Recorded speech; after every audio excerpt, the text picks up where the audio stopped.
오늘 우리에게 주시는 존귀하신 우리 하나님의 말씀은 마태복음 5장 6절 말씀입니다. 마태복음 5장 6절입니다. 마태복음 5장 6절 말씀, 우리 한 목소리로 같이 합독함으로 하나님 말씀 받읍시다. 같이 읽겠습니다. 시작. 의에 줄이고 목마른 자는 복이 있나니 그들이 배부를 것이며. 한 번 더요. 의에 줄이고 목마른 자는 복이 있나니 그들이 배부를 것이며. 아멘. 우리 찬호만 한번 읽어볼까요? 6절 시작. 크게.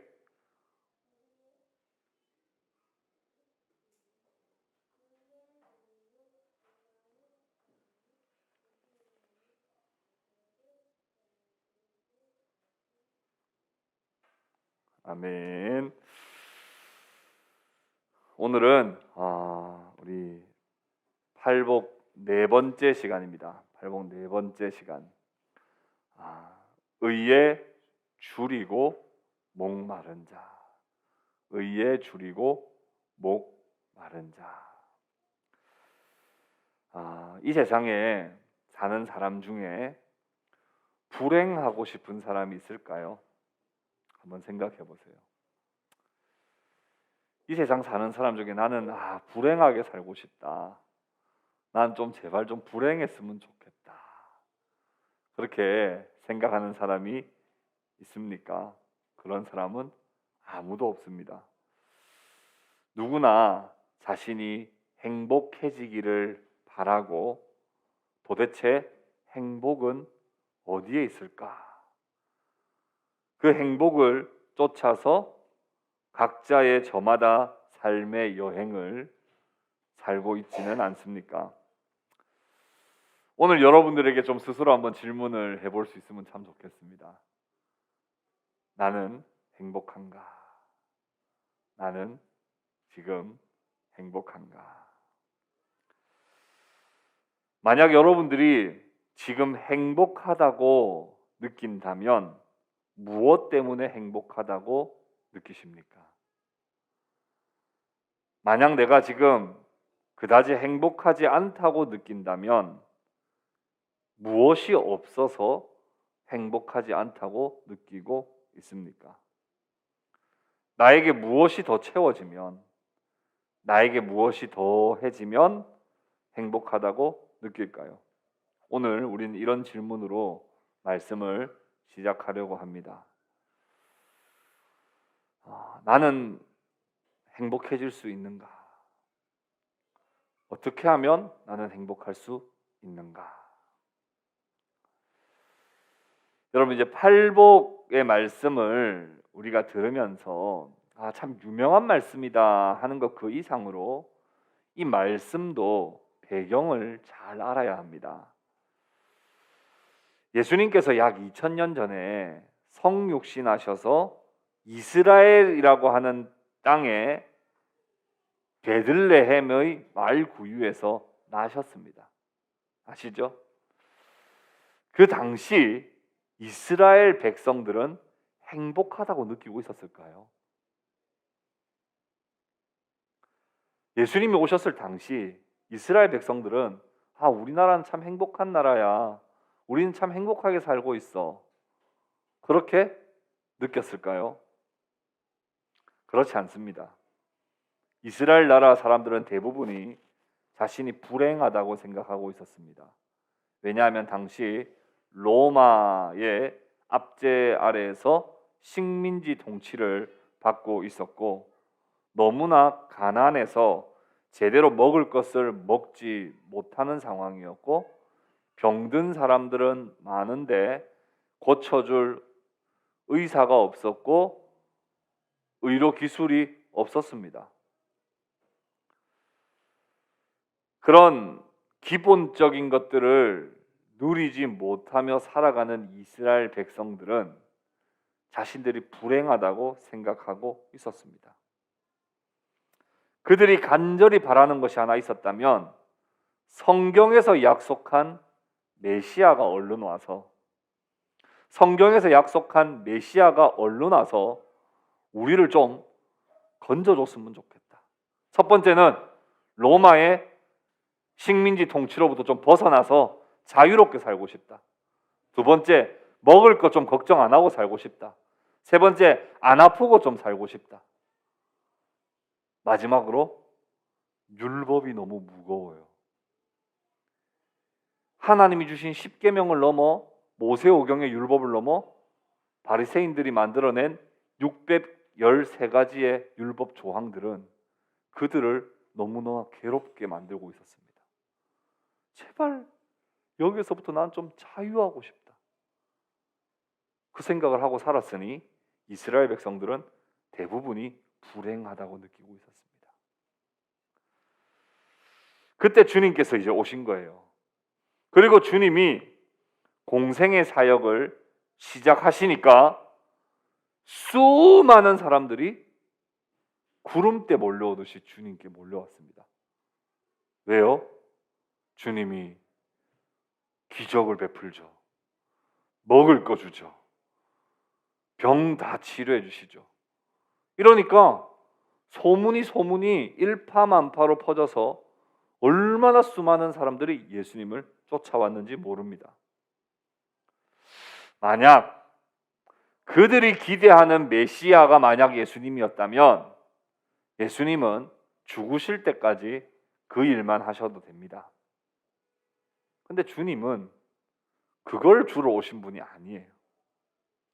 그래서 그럴 때마다 사람들을 피하셔서 혼자 기도하러 가시고 산으로 올라가셨습니다. 오늘 우리가 보는 이 산상보훈, 이 팔복은 수많은 사람들이 주님을 쫓아올 때 주님이 피하셔서 산에 올라가서 제자들만 모아놓고 진정한 행복에 대해서 말씀하시는 것이 바로 이 팔복이에요. 저기 밑에서 내가 많이 먹여봤고 많이 고쳐보고 기적도 베풀어 봤는데 그 행복은 잠깐 일시적인 행복이고 진짜 행복은 뭐냐 하면 하고 말씀하신 것이 바로 이 산상보훈의 팔복이란 말입니다. 만약 우리 가운데 정말 행복을 찾고 있다면, 여러분들 정말 행복하기를 원한다면 이 말씀을 우리가 더 귀 기울여야 합니다. 예수님은 근데 좀 뚱딴지 같은 말씀을 하셨어요. 행복이란 말이야 하면서 심령이 가난한 거야. 행복이란 말이야 애통한 거야. 행복이란 말이야 온유한 거야. 뭔가 그동안의 생각과는 좀 완전히 다른 차원으로서의 행복을 말씀하시는 겁니다. 그냥 딱 보자면 여러분 가난 이건 행복의 조건이에요? 불행의 조건이에요? 불행의 조건이잖아요. 여러분 우는 거 이거 행복의 조건이에요? 불행의 조건이에요? 불행의 조건이잖아요. 온유 나 하고 싶은 대로 다 하고 하고 싶은 말 다 하고 복수하고 싶은 대로 복수하고 그게 좋지. 늘 이렇게 온유한 마음 가지고 이거 행복입니까? 아니잖아요. 오늘날 우리 세상도 지금 뭐라고 외치고 있습니까? 너 하고 싶은 대로 해. 하고 싶은 말 다 하고 살아. 네 하고 싶은 거 다 해. 항상 재미있고 쾌락, 흥청망청, 부유하게 돈 던지면서 돈다발 침대에서 세상 다 이거 행복이라고 말하잖아요. 근데 주님은 완전히 반대로 말씀하시더라고요. 제가 계속 말씀드립니다. 하나님의 나라는 업사이드 다운 킹덤입니다. 뒤집어진 거예요. 이 세상 사람들은 성경책을 거꾸로 보고 살고 있어요, 지금. 그러면서 행복이랍시고 지금 계속 이야기하고 있는.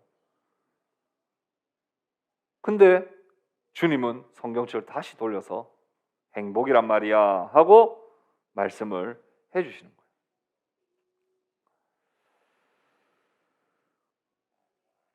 하나님께서 보내신 메시아는 오직 유일한 행복, 가짜 말고 진짜 행복, 일시적인 것 말고 영원한 행복에 대해서 오늘 말씀하고 계십니다. 당시 이스라엘 백성들뿐만 아니라 오늘 우리에게도 당연한 행복의 조건이라고 여겨왔던 모든 행복의 조건들, 그것들은 전부 다 거품과 같고 아침에 안개와 같아서 뭔가 자욱해서 영원할 것 같은데 금방 해가 뜨면 사라져 버리는 것들이지만, 내가 오늘 너희에게 지금 가르쳐주는 이 행복은 원래부터 진정한 참된 행복이란다, 이렇게 말씀하시며 행복에 대해서 말씀하고 계시는 겁니다. 여러분, 행복의 조건, 여러분 어떻게 하면 행복할 것 같으세요? 여러분 한번 생각해 보세요. 어떻게 하면 나는 행복할 거라고 생각하세요? 여러분들 뭐 공부하고 있는 분들은 대학 졸업장 따고 학사하고 나면 석사하고, 석사하고 나면 뭐 아주 훌륭한 학교에서 이 박사 과정 따면 행복해질 것 같으세요? 어떠세요? 돈이 1,000만 원 가지고 계시는 분들은 1억만 있으면, 1억 가지고 계시면 10억만 있으면, 10억 가지고 계시면 100억만 있으면 행복할 것 같으세요? 아니 내가 차를, 소형차를 타고 있는데 중형차 타고, 중형차 타다가 대형차 타고, 대형차 타다가 외제차 타고, 뭐 그러면 행복해질 것 같으세요? 인스타 하시는 분들은 인스타 말고 그 트위터 하시는 분들은 뭐 이렇게 뭐 팔로워가 뭐 이렇게 뭐 10,000명, 10만 명, 100만 명, 뭐 1,000만 명 되면 여러분 행복해질 것 같으세요? 그럴 것 같다고 생각하고 지금 우리가 살아가고 있잖아요. 근데 여러분 오늘 말씀을 들으면서 좀 솔직해집시다. 하나님의 말씀 앞에서는 우리가 좀 솔직해져야 돼요. 우리가 사람과 사람 앞에서 솔직해야 되지만 무엇보다 하나님 앞에서는 진짜 좀 솔직해져야 돼요.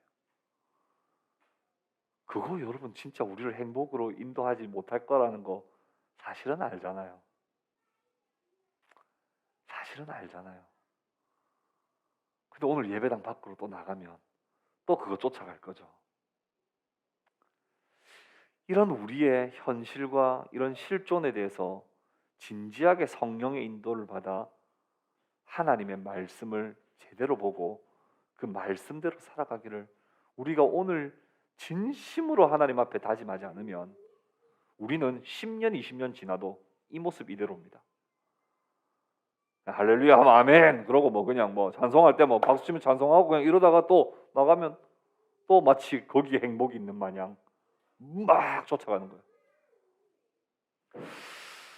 사람은 크게 4가지 종류로 나눌 수 있다 그래요. 어떤 학자에 의하면 첫 번째는 욕망을 쫓아 사는 사람들이 있대요. 욕망을 쫓아 사는 사람들. 이런 사람들은 돈이나 명예, 인기, 자신이 이루고자 하는 목표와 꿈, 비전, 이걸 이루고자 하는 그 욕망을 추구하면서 살아요. 마치 어딘가에 홀린 듯 해요. 마치 중독이나 된 마냥. 진짜 그거 가지면 나 행복해질 수 있을 것이라고. 우리 찬호 말씀 듣고 있나요? 똑바로 앉아봐요. 똑바로 앉아봐요. 똑바로 앉아. 그거 이루면 진짜 행복할 것이라고 믿는 사람처럼 달려갑니다. 그렇죠? 그건 믿으니까 아마 달려가겠죠. 그렇죠? 그거 진짜 믿고 있는 거예요. 그것만 가지면 난 분명히 내 욕망 이거 채우기만 하면, 이거 이루기만 하면 난 행복해질 수 있을 거야. 그렇게 달려가는 사람들이 있어요. 여러분 주변에도 많죠? 여러분 주변에도 많죠? 두 번째는 어떤 종류냐? 필요를 쫓아 사는 사람이 있어요. 필요를 쫓아 사는 사람. 이런 사람들은 막 엄청 욕망적이진 않아요. 그렇다고 가치를 추구하는 것도 아니에요. 당장 눈앞에 먹고 마시고 입고 자고 하는 그런 의식주에 대한 필요에 의해서 사는 사람들이에요. 그런 사람들은 큰 욕심은 없는데요, 현실에 갇혀서 하루하루 바둥바둥 되면서 살아가는데 이들은 내가 필요한 거 다 있으면 행복하다고 느끼고 내가 필요한 게 없다고 생각되면 막 불행해져요. 그리고 다른 사람보다 내가 필요한 걸 덜 많이 가지면 막 행복해하고요. 다른 사람보다 좀 내가 필요한 게 좀 적다 싶으면 막 불행하다고 느껴요. 오늘날 대부분의 사람들 이런 현상이 있습니다. 세 번째는 어떤 종류의 사람이 있냐면 의미를 쫓아 사는 사람들이 있어요. 의미를 쫓아 사는 사람들. 이런 사람들은 어떤 일이 가치 있는 일일까를 생각해요. 보람 있는 일이 뭘까? 이걸 생각해요. 아주 고상하게 남들이 알지 못하는 의미를 찾아서 철학적 사유를 하며 사는 거죠. 욕망과 필요를 쫓아 사는 사람들과는 좀 다릅니다. 뭔가 의미를 추구하며 살기 때문에 그냥 보면 멋있어 보여요. 그런데 다 좋은데 이런 사람들은 자기 생각 안에 갇혀 있어요. 자기를 절대화합니다. 욕망 따라 사는 사람, 필요 따라 사는 사람을 비판하고 자기는 뭔가 다른 삶을 살고 있다고 자부하며 도리어 다른 사람을 존중하기를 싫어하고 자기 만족으로 살아요. 어떤 면에서 보면 욕망을 쫓아 사는 사람, 필요를 쫓아 사는 사람보다는 좀 나아 보여요. 근데 그 사람도 하나님이 만드신 행복을 추구하며 사는 사람이 아니라 새로운 패러다임을 만들어서 내가 살 뿐이지 하나님이 만드신 진정한 행복을 쫓아 사는 사람은 아닙니다. 그럼 마지막으로 어떤 사람이냐? 의에 줄이고 목마른 사람입니다. 의에 줄이고 목마른 사람이에요. 사람은 다 목말라요. 목마르지 않은 사람은 없습니다. 사람은 누구나 다 굶주려 있어요. 뭔가를 얻기를 원하고 채우기를 원합니다. 근데 이 사람은 뭘 채우려고 하냐면 의를 채우려고 해요. 어떤 의요? 하나님의 의. 하나님께 굶주리고 하나님으로 채움받고 싶고 하나님의 뜻으로 충만하고 싶어 하는 사람이에요. 이런 삶은 주님께서 말씀하신 행복의 삶입니다. 이런 삶은 하나님과의 관계가 친밀합니다. 이런 삶은 행복의 근원이신 하나님께 직접 내려받는 행복을 그대로 공급받으면서 삽니다. 인간이 가공한 행복이 아니에요. 인간이 포장한 행복이 아니란 말입니다. 인간이 뭔가 첨가한 행복이 아니에요. 순수한 하나님께서 이 세상을 만드실 때 주시고자 했던 그 행복을 그대로 공급받으면서 사는 삶이 있다는 거예요. 여러분 어떤 부류에 속해 있습니까? 여러분 행복의 조건을 어디에 두고 있으세요? 오직 하나님을 행복의 조건으로 믿는 의에 줄이고 목마른 사람. 그렇게 되고는 싶은데 될 수 있을까 하는 마음이 지금 우리가 들 거예요. 오늘 우리가 의에 줄이고 목마르다 하는 것이 도대체 어떤 의미인가 한번 좀 더 깊이 들어가서 한번 생각을 해봅시다. 먼저 의에 줄인다 그러니까 의가 뭐냐 하는 거예요. 의는 뭔데? 의에 줄이고 목마른다 할 때 의는 뭔데? 의가 뭐 옷인가? 뭔가 옷 좋아하면 되나? 그거 아니고 의는 무엇인가 하는 거예요. 여러분 의가 무엇입니까? 하는 질문을 하면 여러분 답변하실 수 있으세요? 의가 뭡니까? 의가 무엇인가? 그러면 좀 여러분들에게 익숙한 질문 해드릴까요? 정의란 무엇인가? 이러면 갑자기 확 익숙해지죠.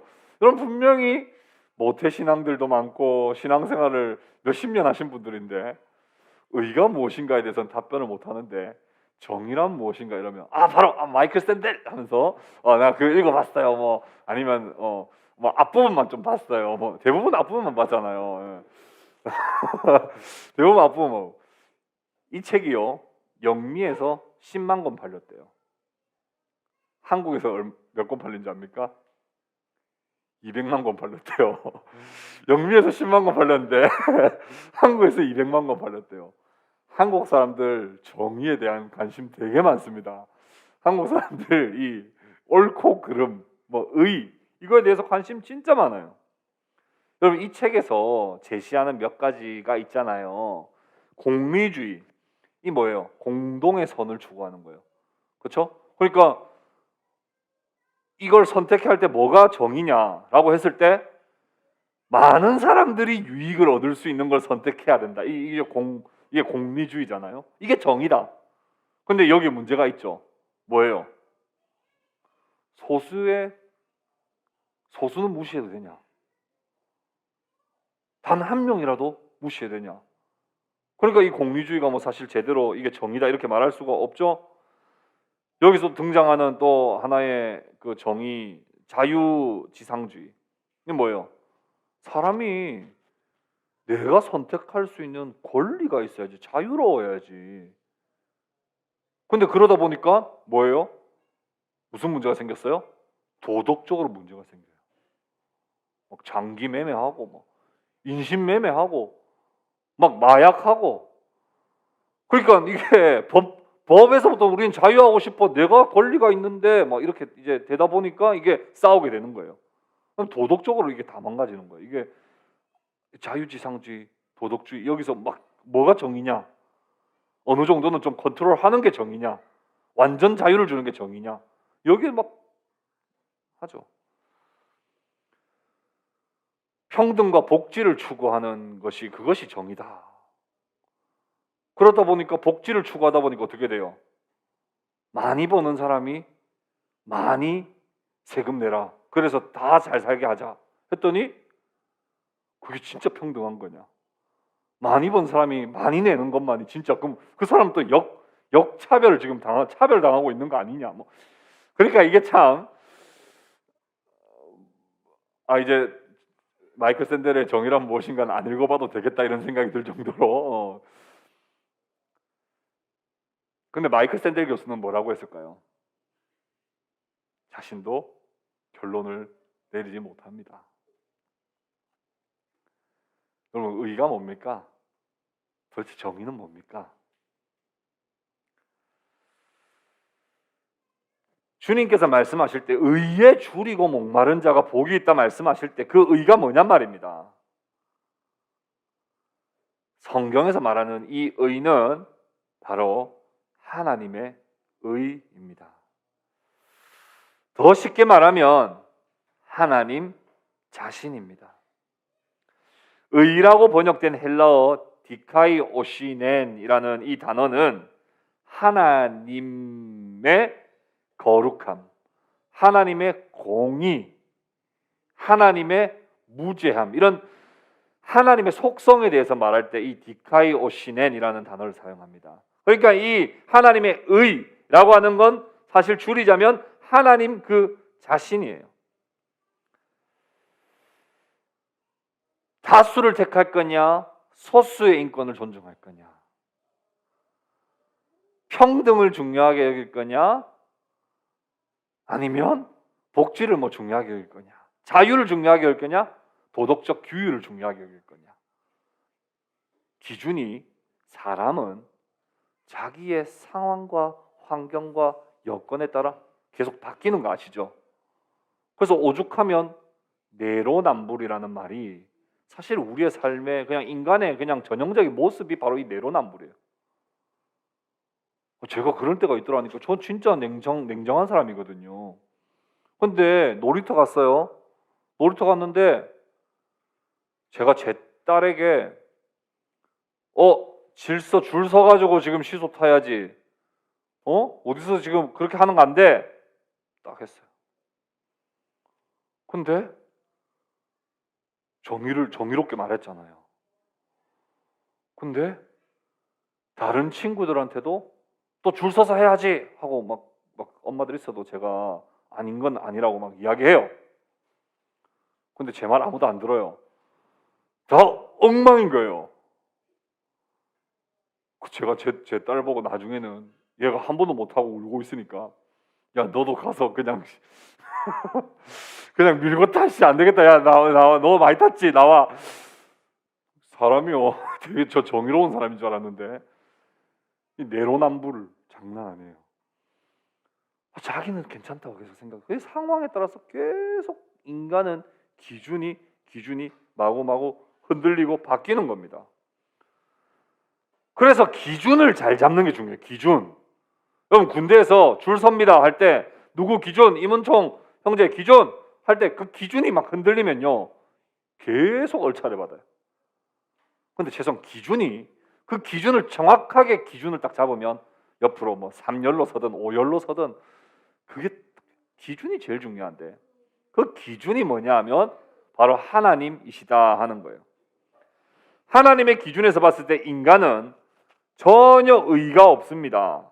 의인이 없습니다. 로마서 3장 10절에 이렇게 말씀해요. 기록된 바 의인은 없나니 하나도 없으며. 하나님의 기준에서 봤을 때 사람들은 늘 흔들리는 존재입니다. 사람들은 다 이럴 때는 이러고 저럴 때는 저러고 자기 가족한테는 관대하고 남한테는 엄격하고 다 사람들이 그렇게 흔들린단 말입니다.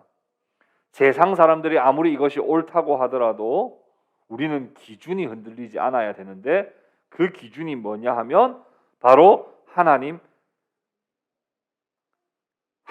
의, 그게 바로 기준이란 말입니다.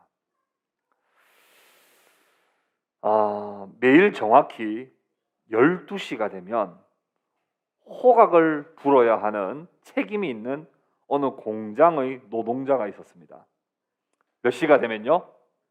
12시가 되면. 그 시간을 정확하게 지켜야 되잖아요. 내가 12시 1분에다가 공장에서 호각 불었다가는 이거 뭐 업무에 차질도 생길 수 있고 문제가 생길 수 있어요. 12시가 땡 되면 그때 삐 불어야 돼요. 그러니까 그 시간을 지켜야 되잖아요. 그래서 그 시간을 잘 지키기 위해 가지고 어떻게 하냐면 시내에 가서 큰 보석상에 있는 기둥에 있는 그 시계에다가 자기 시간을 맞춥니다. 12시 이게 시간 딱 어떻게 정확하게 딱 맞춥니다. 근데 어느 날 갑자기 그런 생각이 드는 거예요.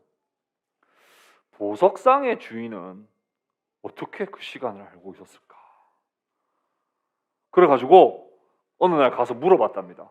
아저씨, 제가 아저씨 여기 그 시계에다가 시계를 맞추고 지금 제가 시간을 이렇게 운영하고 있는데 아저씨는 어디에다가 시간을 맞췄습니까? 그 아저씨가 뭐라 했는지 아세요? 그거요. 저기 옆 동네에 그 공장에 12시만 되면 호각 부는 아저씨가 있는데 그 아저씨가 삐 불 때 나도 12시에 딱 맞춰서 시간을 딱 맞춰놨습니다. 그러니까 사람은요 기준이요 없어요. 이게 옳다 저게 그르다 이야기하지만 사람은 다 서로에게 다 기준을 맞춰놨을 뿐 사실은 사람에게 진짜 누가 기준이냐고 물었을 때 누가 기준이 될 수 있어요? 목사가 기준이 될 수 있습니까? 아니요. 저를 기준으로 삼지 마세요. 저는 인간이고 죄인에 불과합니다. 제가 기준이 될 수 없잖아요.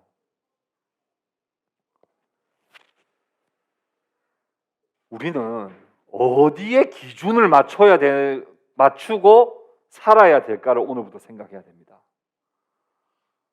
어디에 기준 맞춰요? 어떤 사람은 스티븐 잡스의 기준을 맞춘 사람이 있고 어떤 사람은 손흥민 선수의 기준을 맞추는 사람이 있고 어떤 사람은 아주 잘 나가는 아이돌 그룹의 누구에게 기준을 맞추는 사람이 있고 어떤 사람은 자기 아버지에게 기준을 맞추는 사람도 있어요. 어디에 기준 맞추고 살아야 진짜 행복할 수 있습니까? 그거 여러분 바르게 우리가 생각해봐요. 그때 바로 그 기준, 흔들리지 않는 기준, 그분은 바로 창조자시며 하나님의 변함없는 계획으로 이 땅을 운영하시며 마침내 공의롭게 심판하실 그 하나님만이 우리의 기준이 되시고 그분만이 우리의 의가 된단 말입니다. 그래서 그분이 그것이 옳다 그러면 그건 옳은 거예요. 하나님 왜 그러세요? 지금 우리 다수는 다 하나님이 틀렸다고 말하고 있습니다. 아니요. 우리 다수가 다 틀렸다고 해도 기준은 하나님이에요. 이걸 여러분 우리가 깨지 못하면 절대로 우리는 행복으로 접근해 갈 수가 없어요. 하나님이 맞다고 하면 그건 맞는 것이고 하나님이 아니라고 하면 아닌 것이지 어떤 철학책을 근거로 가져오든, 어떤 신학 박사, 어떤 철학 박사, 어떤 공학 박사의 논문을 가져와서 근거를 삼아도 그것은 어디까지나 인간의 기준이요, 인간의 주장일 뿐입니다. 여러분, 오늘부터 시계를 어디에 맞추시겠습니까? 오늘도 시계 어디 시계에 맞추고 여러분 호각을 보시겠어요? 바로 하나님의 의에 우리가 맞춰야 되는 겁니다. 그게 바로 의입니다. 하나님이 기준 되시는 하나님, 그분만의 기준이라고 생각하고 그분을 바라보는 것, 그게 바로 의예요. 그러면 줄이고 목마르다 하는 건 뭘까? 줄이고 목마르다. 여러분, 근데 다행이지 않아요? 주님이 만약에 이렇게 말씀하셨다면 어땠을까요? 의에 줄이고 목마른 자가 복이 있다 이렇게 말씀하시지 않고 의로운 자가 복이 있다 이랬으면 여러분, 우리 가운데 복 받을 사람 한 명이라도 있을까요? 없습니다.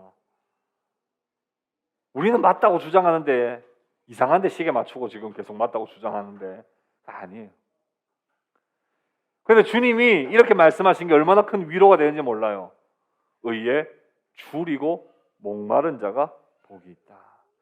여기서 줄이다로 번역된 단어 페이나오는 또 목마르다고 번역된 딥사오는 둘 다 같은 차원에서 그저 그냥 한 오후 5시쯤 되니까 배가 좀 고프네. 그럼 지금 어떠세요? 지금 배고픈 시간 됐죠? 이때 의에 줄이고 목마르다 할 때 같은 단어 아닙니다. 이 줄이고 목마르다는 이 페이나오와 딥사오라는 단어는 극심한 고통을 말하는 극심한 고통. 너무 굶주려서 정말 극심한 고통을 당하고 있는 단어입니다. 여러분, 시편 42편에 그런 시인의 고백이 있죠. 하나님이여 사슴이 시냇물을 찾기에 갈급함같이 내 영혼이 주를 찾기에 갈급하나이다. 여러분, 우리는 사슴을 언제 봤어요? 오늘 김은영 집사님 옆에 집에 공원 옆에 가고 그런 그런 사슴만 봤는데 왜 그 사슴은 이상한 소리 잘 안 냅니다. 왜냐하면 목마르면 물 주고 배고프면 먹이 주고. 근데 이 광야 가운데에서 그냥 야생 사슴들 가운데는요 극심한 고통의 소리를 내는 사슴들이 많이 있어요. 왜요? 목이 말라서 죽을 것 같을 때 그 소리를 낸답니다. 목이 말라서 시냇물을 찾는데 시냇물이 그냥 주변에 있어야 말이죠. 여러분, 우리가 정수기가 없고 그냥 그 호수물이나 시냇물 같은 거 강물 먹고 지금 살아야 된다 그러면 여러분 지금 목말라 죽겠을 때 지금 어디로 가겠습니까? 어디로 가겠어요? 여기 앞에도 물 있고 저 앞에도 물이 있는데 그거 마시러 가려고 엄청나게 뛰어가는 거예요. 그런데 이 사슴이요 얼마나 빠른 속도로 소리를 내면서 지금 안 먹으면 죽을 것 같이 소리를 내면서 가다가 많은 사슴들이 결국 시냇물을 찾지 못해서 쓰러져 죽어서 짐승의 밥이 되는 경우가 허다하답니다. 사슴은 지금 맛있는 거 먹으려고 하는 게 아니에요. 생명과 직결된 굶주림과 목마름으로 지금 물을 찾고 있습니다.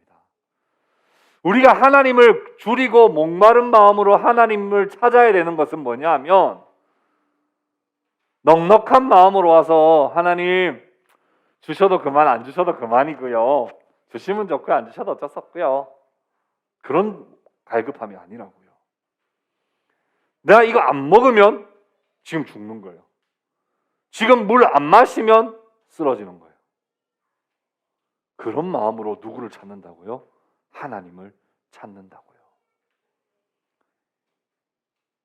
우리 사슴이 시냇물을 찾기에 갈급함같이 이렇게 되게 호화롭게 여유롭게 찬양 부르는데 그거 아니에요. 오늘 하나님 내게 은혜 주시지 않으면 난 지금 죽습니다.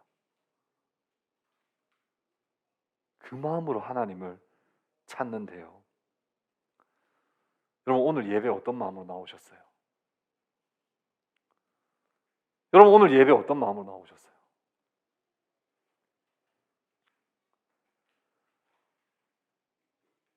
어떤 사람이 복이 있냐면 오늘 하나님이 내게 은혜 주시지 않으면 난 살 수 없다는 추리고 목마름으로 하나님을 찾는 자에게 하나님은 직수로 행복을 내려주십니다. 근데 막 그냥 형식적으로 와서 그냥 주시면 진짜 좋겠는데 이런 마음으로 우리가 하나님을 예배한다면 하나님의 은혜를 사실 우리는 받을 수가 없는 거예요.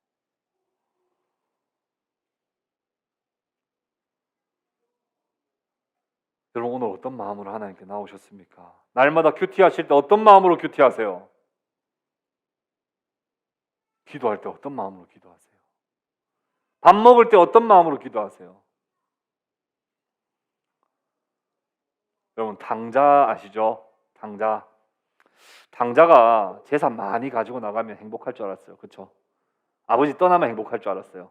그렇죠? 재산 많이 가지고 이거 가지고 막 즐기고 놀고 하면 행복할 줄 알았어요. 근데 그 행복함이 정말 잠깐이었어요. 그리고는 돼지가 먹는 쥐염 열매도 얻어먹지 못하는 처지까지 가게 됩니다. 돼지가 먹는 것도 못 먹는 처지가 되면 얼마나 굶주려요. 얼마나 비참해요. 얼마나 후회가 돼요.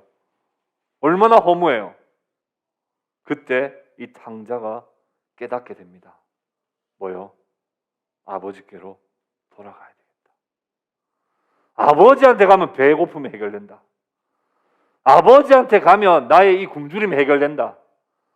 아버지한테 가면 나 진짜 이제 걱정 없이 살 수 있다. 행복하다. 아버지 떠나면 행복할 줄 알았는데, 쾌락 즐기면 행복할 줄 알았는데 아니라는 걸 이 탕자가 깨닫게 된 것이죠. 더 감동적인 건 뭐예요?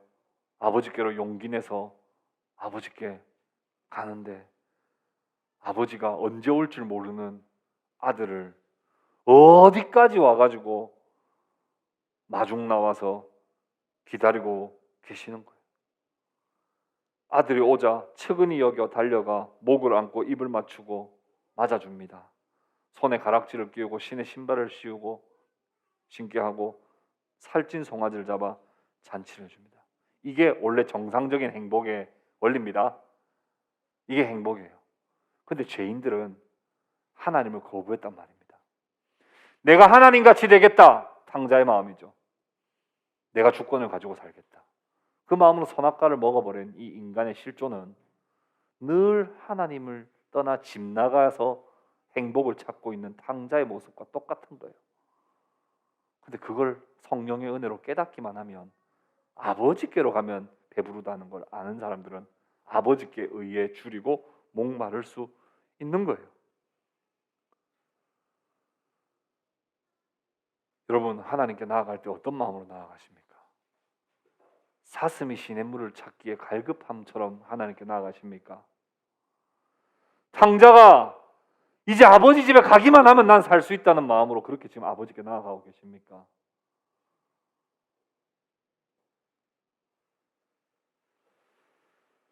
그렇게 나아갈 때 주님은 말씀하시기를 배부를 것이라 말씀하셨습니다. 마지막으로 배부름에 대해서 한번 생각을 해봅시다. 여러분 하나님은 여러분들을 지금 초대하고 계실까요? 초대 안 하고 계실까요? 초대하고 계십니다. 오늘도 말씀을 통해서 너희 목마른 자들아 다 내게로 오라. 내가 주는 물을 마시는 자는 영원히 목마르지 않으려 하여. 초대하셨죠? 지난주에 어떻게 초대하셨습니까? 오호라 너희 모든 목마른 자들아 물러나오라. 돈 없는 자도 오라. 너희는 와서 사 먹되 돈 없이 값 없이 와서 포도주와 젖을 사라. 너희가 어찌하여 양식이 아닌 것을 위하여 은을 달아주며 배부르게 하지 못할 것을 위하여 수고하느냐. 그런 거 하지 말라는 거예요. 그거 다 쓸데없다는 거예요. 내게로 와서 들을지어다. 그리하면 너희가 좋은 것을 먹을 것이며 너희 자신들이 기름진 것으로 즐거움을 얻으리라. 하나님은 늘 우리를 초대하십니다. 지난주에는 무슨 초대했어요? 수고하고 무거운 짐진 자들아 다 내게로 오라. 내가 너희를 쉬게 하리라. 하나님은요 늘 우리를 기다리고 계세요. 마치 탕자를 기다리는 아버지처럼 늘 우리를 기다리고 계신단 말입니다.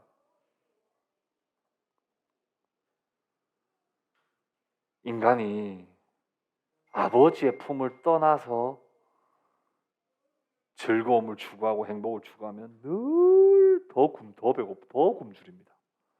더 배고프. 마치 목마를 때 바닷물을 마시는 것과 같아요. 더 목이 타요. 잠시 잠깐 뭔가 마셨다는 느낌만 있지 그 다음부터는 목이 타서 더 죽을 것만 같아요. 그럼 도대체 배부른다는 게 뭐냐? 배부르다는 게 뭐냐? 여러분 오늘도 여러분 기도 제목 있으십니까? 각자의 기도 제목 있으세요? 그럼 어떤 기도 제목이 있으세요?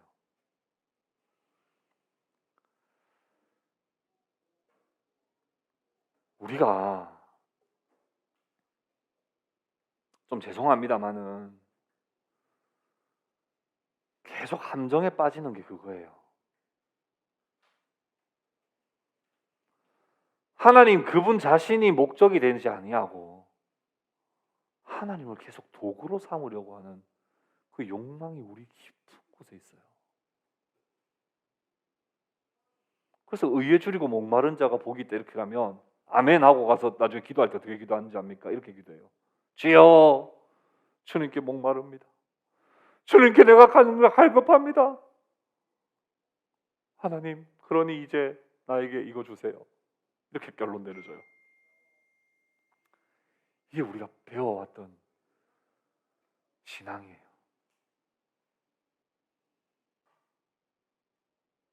어제 저희 딸하고 제가 다이어트 한다고 너무 힘들어하니까 저희 아내가 어제 저녁에 고기 먹자고 그래서 고기 먹었는데 딸하고 밥을 다 먹, 중앙 밥 한 그릇 다 먹었어. 밥 다 먹고 딱 나왔어. 주아가 하는 말, 엄마 나 밥 다 먹었지? 그러니까 도넛 줘. 밥을 다 먹었는데? 밥 다 먹었으니까 빨리 도넛 주세요. 얘는 밥을 왜 먹은 거예요? 도넛을 먹으려고 밥을 먹은 거예요. 와, 깜짝 놀랐어요.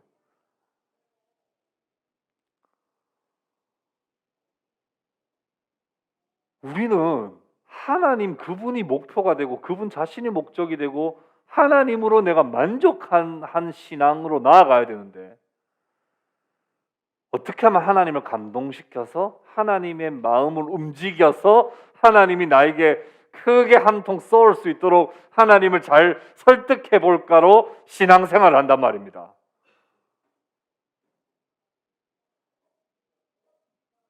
그러면 다시 이 배부름은 뭐냐?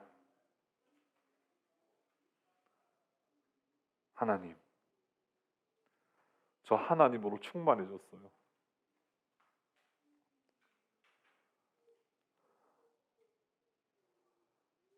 그래서 이제 안 주셔도 돼요.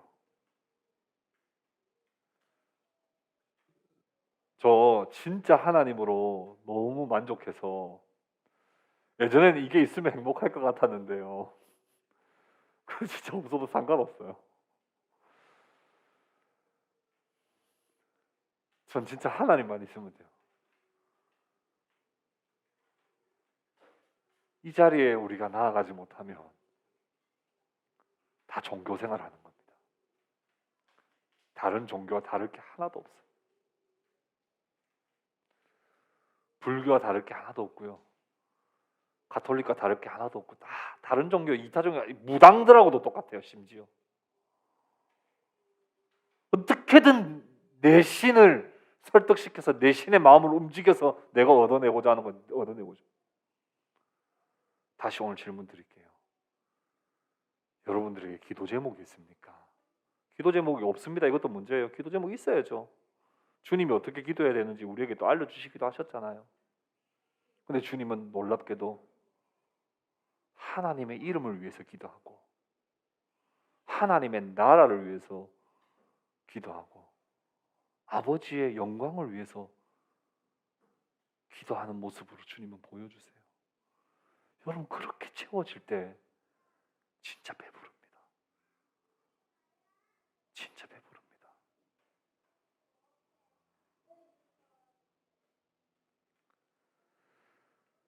주님은 말씀하셨습니다. 너희는 먼저 그의 나라와 그의 의를 구하라. 그리하면 이 모든 것을 너희에게 더하시리라. 어떤 사람 질문합니다. 목사님, 안 더하시던데요? 이게 아직까지 배부른 걸 못 느껴서 그런 거예요.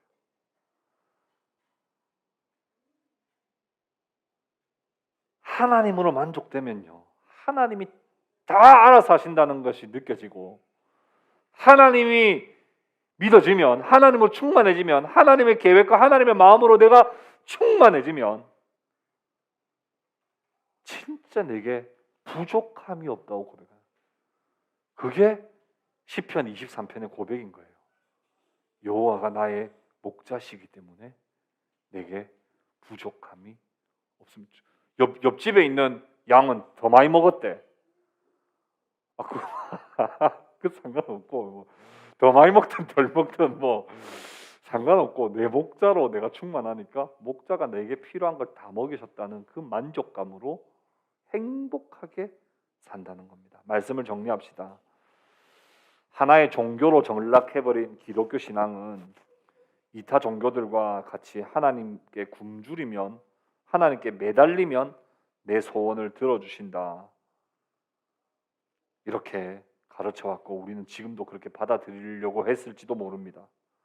그런데 이 말씀이 진짜 가르치는 바는 하나님을 간절히 찾아라. 그분이 기준이다. 그분이 기준이다. 그분께 맞춰야 된다. 그리고 그분을 날마다 구하고 그분께 갈망하라. 그러면 넌 배부른데 어느 정도로 배부르냐? 하나님이 주신 게 너무나 충만해서 더 이상은 나 안 주셔도 된다고 하나님께 그냥 이렇게 손살에 칠 정도로 이제 더 이상은 배불러서 못 먹겠다. 그럼 배 진짜 부를 때 누가 랍스타 가져오면 랍스타도 먹기 싫어요. 진짜 배불러 죽겠는데 무슨 랍스타예요.